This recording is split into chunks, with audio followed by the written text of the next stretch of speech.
রাজশাহীতে এক নারী চিকিৎসককে বাসা থেকে অপহরণের অভিযোগ উঠেছে।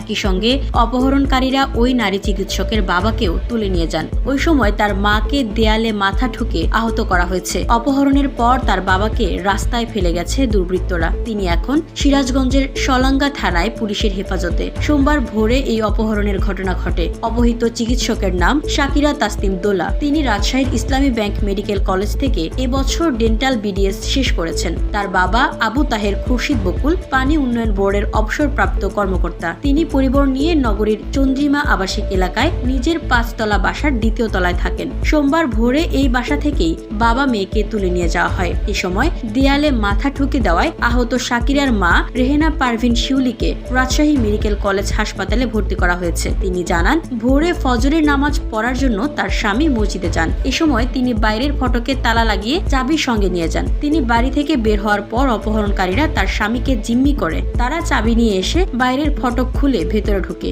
এ সময় অপহরণকারীরা তাকে ধরে দেয়ালের সঙ্গে মাথা ঠুকে দেয়, মাথায় তালা দিয়ে আঘাত করে। এরপর তারা তাকে বিছানায় ফেলে গলা চেপে ধরেন। তিনি পড়ে গেলে বাবা মেয়েকে মাইক্রোবাসে তুলে নিয়ে যায় অপহরণকারীরা চলে যাওয়ার পর খবর পেয়ে রেহেনা পারভিনের আত্মীয় স্বজন এসে তাকে হাসপাতালে ভর্তি করেন। রেহেনা পারভিন জানান, তার স্বামীর সঙ্গে মোবাইলে কথা হয়েছে। তিনি জানিয়েছেন, মাইক্রোবাসের চালক সহ অপহরণকারীরা 6 জন ছিলেন। তাকে তোলার পরেই মুখ বেঁধে ইনজেকশন পুশ করা হয়। তার চেতনা ফিরে এলে তাকে মহাসড়কের পাশে ফেলে দেওয়া হয়। শলঙ্গা থানায় যোগাযোগ করা হলে ডিউটি অফিসার সহকারী উপপরিদর্শক শফিউল ইসলাম বলেন, দুপুর 12টার দিকে শলঙ্গা থানার ভেংরি এলাকার লোকজন তাকে উদ্ধার করে থানায় নিয়ে আসে। একই মাইক্রোবাসে বাবা ও মেয়েকে অপহরণকারীরা তুলে নিয়ে এসেছিল। তারা মেয়েকে নিয়ে গেছে। রাজশাহী থেকে ভিকটিমের আত্মীয় স্বজন এসেছেন। তাদের কাছে ভিকটিমকে হস্তান্তরের প্রক্রিয়া চলছে। এ নিয়ে রাজশাহীতে মামলা হবে। রাজশাহীর চন্দ্রিমা থানার ভারপ্রাপ্ত কর্মকর্তা মতিয়ার রহমান জানান, অপহরণের মূল হোতা হিসেবে তারা